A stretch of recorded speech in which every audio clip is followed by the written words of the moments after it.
Give me the bag! Let go! It's mine! Hand it over now! Never! Get away! The dust settled on Main Street as Samuel McKenzie rode through Copper Ridge like a storm cloud, promising thunder. His black coat billowed behind him, and the silver star on his chest caught the dying light of the Wyoming sun. But Samuel wasn't a sheriff. He was something far more dangerous in these parts.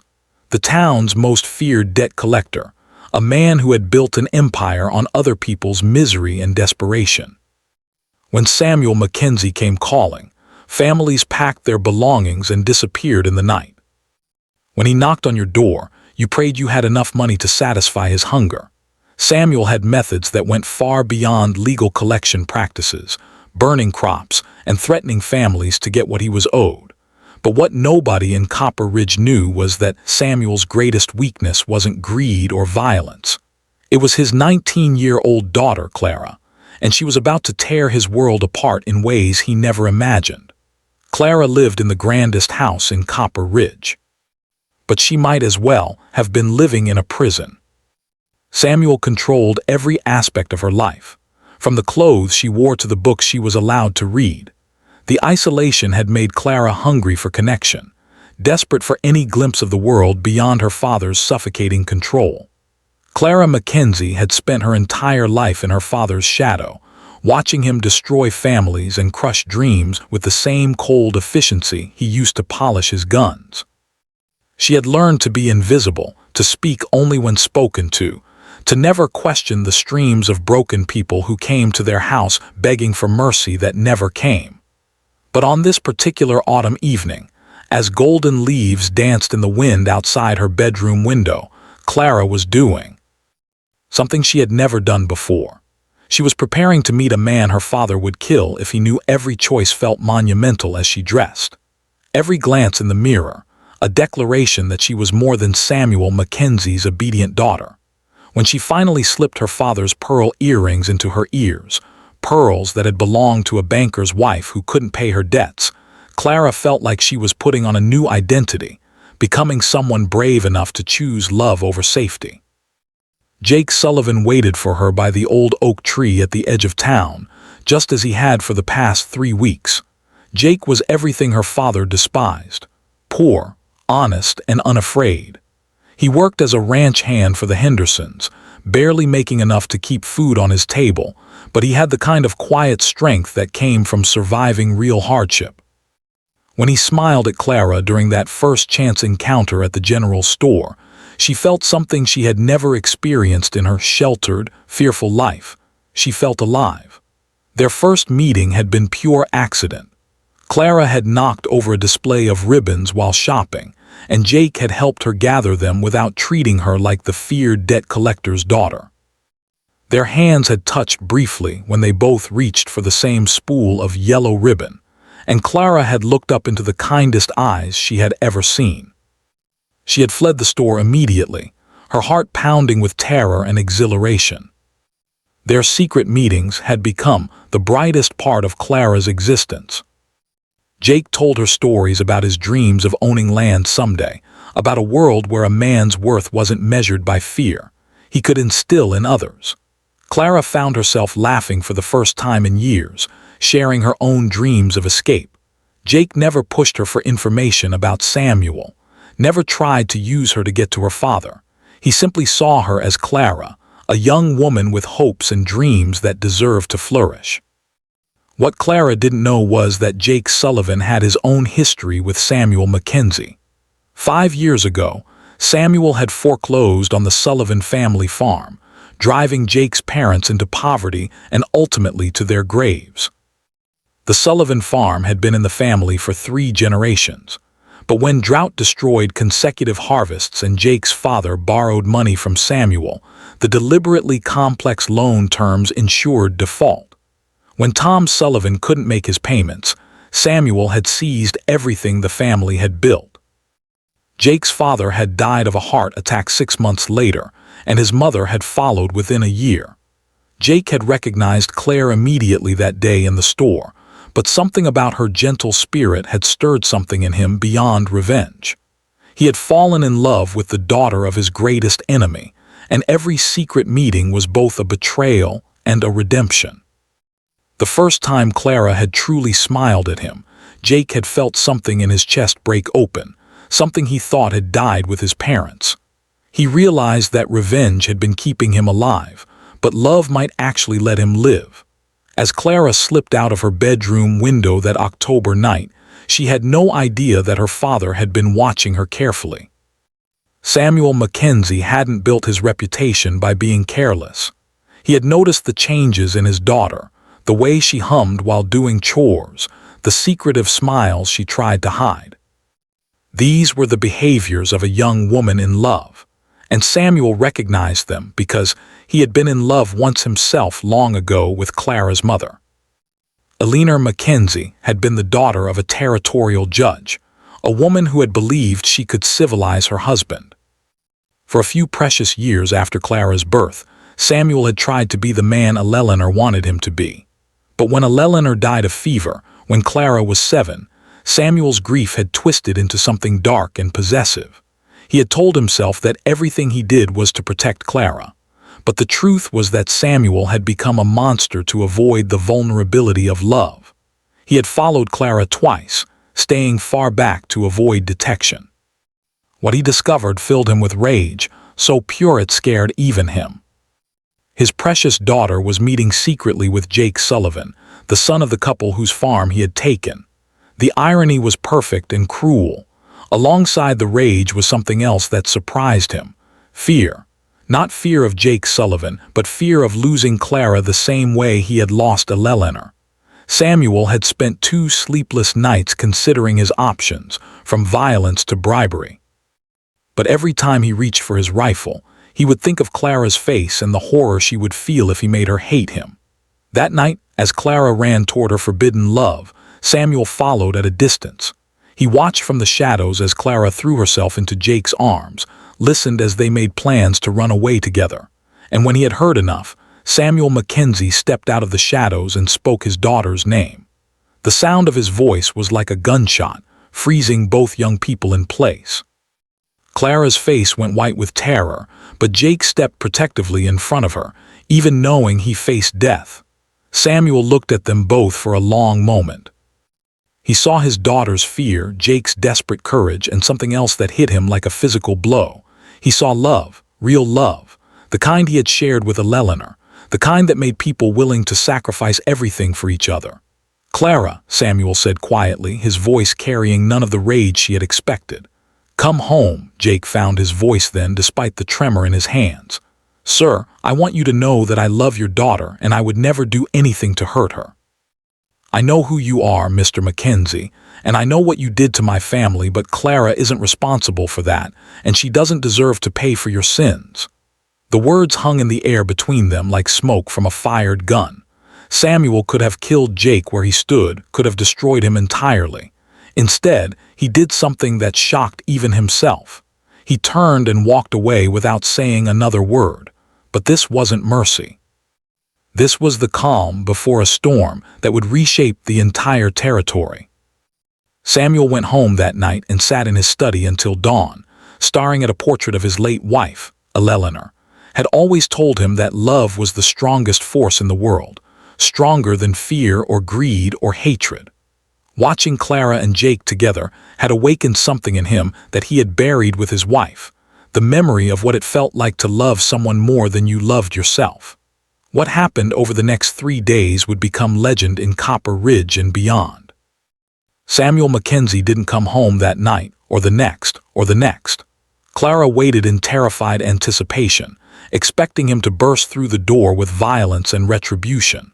But Samuel was elsewhere, putting into motion a plan so audacious that, when word of it spread through the territory, even hardened criminals stopped what they were doing to listen in amazement. Samuel McKenzie, the man who had spent years taking from others, had decided to give everything away. He began by visiting every family he had ever foreclosed upon, every person he had driven into debt and despair. To each one he brought a portion of his wealth, enough to rebuild their lives, to buy back their land, to start again.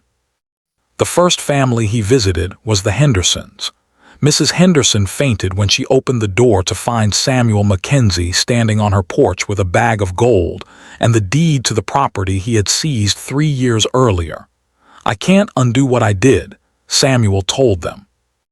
"But I can try to make it right." When word spread that Samuel McKenzie was giving away his fortune, people thought it was a trick. But as the days passed and the gifts continued, the territory began to understand that something unprecedented was happening. Samuel visited the widow Johnson, whose husband had hanged himself rather than face losing their farm. He gave her enough money to buy a new house and fund her children's education. He tracked down families who had fled to distant states and sent them bank drafts to establish new lives. He paid off the debts of 17 different families, returned deeds to properties he had foreclosed, and funded construction of a new schoolhouse and church. Some people he approached refused to see him, slammed doors in his face, or threw his money back at him. But others, worn down by years of poverty and hardship, accepted his gifts with tears and disbelief. Samuel didn't ask for forgiveness. Samuel McKenzie was too proud for that, but he offered something far rarer: restitution. The news spread like wildfire through the territory. The most hated man in 3 counties was giving away his fortune. Piece by piece, debt by debt. The transformation of Samuel McKenzie had begun to change not just individual lives, but the very fabric of the territory itself. But Clara didn't know about her father's desperate campaign of redemption. All she knew was that he had discovered her secret and then vanished, leaving her in a state of suspended terror. Jake had offered to take her away immediately to run for the California gold fields where they could disappear forever. But Clara couldn't bring herself to abandon her father without understanding what he was planning. She had lived with his darkness for so long that his sudden absence felt like waiting for an earthquake building beneath her feet. On the 3rd day, Samuel finally returned home, but he was not the same man who had ridden out. His face was haggarded, his clothes dusty from the road, and something fundamental had changed in his eyes. He looked older, but there was also a kind of peace that Clara had never seen in her father before. He looked at Clara across the kitchen table where they had shared so many silent meals, and when he spoke, his voice was quieter than she had ever heard it. "I know about you and Jake Sullivan," he said, and Clara braced herself for the explosion that never came. "I know who he is, what his family meant to him and what I did to them. I know you love him, and I know he loves you." Samuel paused, looking down at his hands that had taken so much from so many. "I've spent the last 3 days trying to fix what I've broken, trying to become a man worthy of having a daughter like you. I don't know if it's possible and I don't know if it's too late, but I need you to know that everything I've done, all the cruelty and greed, none of it was worth losing you." Clara stared at her father, unable to believe what she was hearing. This man who had ruled through fear and intimidation was sitting before her, vulnerable and broken, offering her something she had never dared to hope for: his understanding. But it was what he said next that would shock not just Clara, but the entire Wild West. "I'm giving Jake Sullivan the deed to his family's farm," Samuel continued, pulling a legal document from his coat. "And I'm giving him enough money to stock it, to build a house, to make it a place where you could be happy. I'm not asking for forgiveness. I don't deserve it. I'm not asking you to stay. You have every right to hate me. I'm just asking you to make your choice based on love, not fear." He stood up slowly, suddenly looking far older than his 50 years, but also somehow lighter. "Jake is waiting for you at the Henderson place. Whatever you decide, I'll respect it. If you choose to leave with him, I'll understand. If you choose to stay and help me try to become a better man, I'll spend every day proving I'm worthy of that gift." Samuel walked toward the door, then paused without turning around.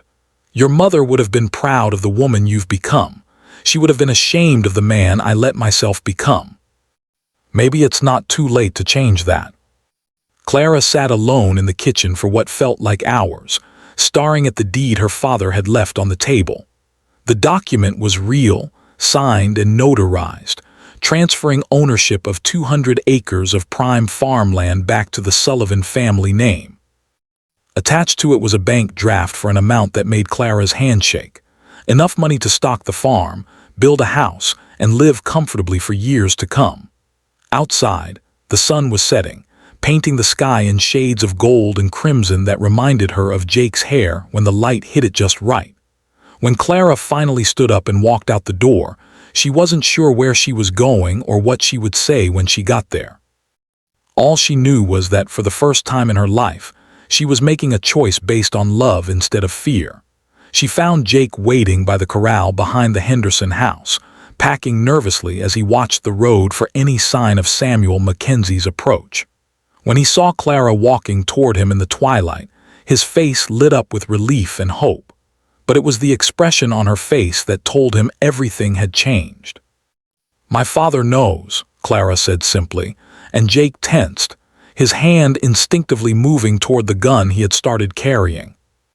But Clara held up the deed, and Jake's eyes widened as he read his family's name on the faded document. "He's giving this to you," she continued, her voice steady, despite the tears threatening to fall. "The farm, the money to rebuild it, everything he says he wants me to choose based on love, not fear." Jake stared at the deed, then at Clara, then back at the deed as if he couldn't quite process what was happening. "This is some kind of trick," he said finally. "Men like Samuel McKenzie don't just change overnight." Clara moved closer, taking his hands in hers. "Maybe they don't," she admitted.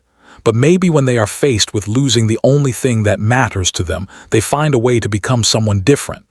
Maybe love is stronger than hate, even in someone like him." Jake looked into her eyes, searching for any sign of doubt or deception. "What are you saying, Clara? Are you telling me you want to stay with him? To try to build some kind of family with a man who destroyed mine?" Clara smiled then, the first truly free smile of her life. "I'm saying I want to build a family with you here on your land in the house we'll rebuild together. I'm saying I want to give my father a chance to be the grandfather our children deserve instead of the monster he's been." It took 3 months for the full scope of Samuel McKenzie's transformation to become clear throughout the territory. By Christmas of that year, he had returned property to 17 families, paid off the debts of dozens more, and single-handedly funded the construction of a new schoolhouse and church in Copper Ridge. Some said he had found religion. Others claimed he had simply gone mad with guilt. But those who knew the truth understood that Samuel McKenzie had found something far more powerful than religion or madness. He had found the possibility of redemption through his daughter's love. The wedding of Clara McKenzie and Jake Sullivan took place on a crisp spring morning at the newly rebuilt Sullivan farm, with Samuel McKenzie himself walking his daughter down the aisle he had helped Jake construct. The sight of the Territo's most feared debt collector giving away his only child to the son of his former victims was something that witnesses would talk about for the rest of their lives. Snorts, but perhaps the most shocking moment came during the ceremony itself when Reverend Hayes asked if anyone had objections to the union. Samuel stood up slowly, and the entire congregation held its breath, expecting some final act of cruelty or control. Instead, Samuel McKenzie looked at his daughter and the man she loved and spoke the words that completed his transformation. "I have no objections to this marriage. I only have gratitude that my daughter found a love strong enough to change even a man like me." The story of Samuel McKenzie's redemption spread far beyond Copper Ridge, carried by travelers and traders to every corner of the Wild West. It became a legend told around campfires and in saloons, the tale of how love had conquered the cruelest heart in the territory. Some versions of the story grew in the telling. They said Samuel had given away $1 million, that he had single-handedly rebuilt entire towns, that he had become a preacher or a saint. But the truth was both simpler and more remarkable than any legend. Clara and Jake built their life on the Sullivan farm with a joy and purpose that seemed to radiate outward, touching everyone around them. When their first child was born, a daughter they named Mary after Jake's mother, Samuel held his granddaughter with tears streaming down his face, marveling at how something so pure and innocent could come from his dark bloodline. "She's perfect," he whispered to Clara. "She's hope," Clara replied, watching her father discover a capacity for love he had never known he possessed. She's proof that people can change, that love really can conquer everything. Years later, when Samuel McKenzie died peacefully in his sleep at the age of 73, the funeral was attended by hundreds of people from across the territory. Many of them were families he had once destroyed, people who had every reason to hate him, who had come to pay their respects to the man who had found a way to make amends for a lifetime of cruelty. Jake Sullivan, now a prosperous rancher and respected member of the community, delivered the eulogy for his former enemy, turned beloved father-in-law. Samuel McKenzie was not a perfect man. Jake told the assembled crowd, he made terrible mistakes, hurt good people, and caused more pain than any one person should. But in the end, he proved that it's never too late to choose love over hate, never too late to become the person you were meant to be. He taught us that redemption is possible for anyone brave enough to seek it, and that love, true love, has the power to transform even the darkest heart. As the mirrors dispersed and the sun set over Copper Ridge, Clara stood beside her husband and their 3 children, looking at the headstone that bore her father's name and the inscription she had chosen, Samuel McKenzie, father, grandfather, and proof that love conquers all. The legend of Samuel McKenzie's transformation became one of the most famous stories in Wild West history. But for Clara and Jake, it was simply the foundation of their life together. They raised their children on the rebuilt Sullivan farm, teaching them that love was stronger than hatred, that forgiveness was more powerful than revenge, and that every person, no matter how far they had fallen, deserved the chance to become something better. The old oak tree where Claire and Jake had first met became a local landmark where young couples would come to pledge their love to each other, believing that the magic of that place would bless their union with the same transformative power that had changed the McKenzie family forever.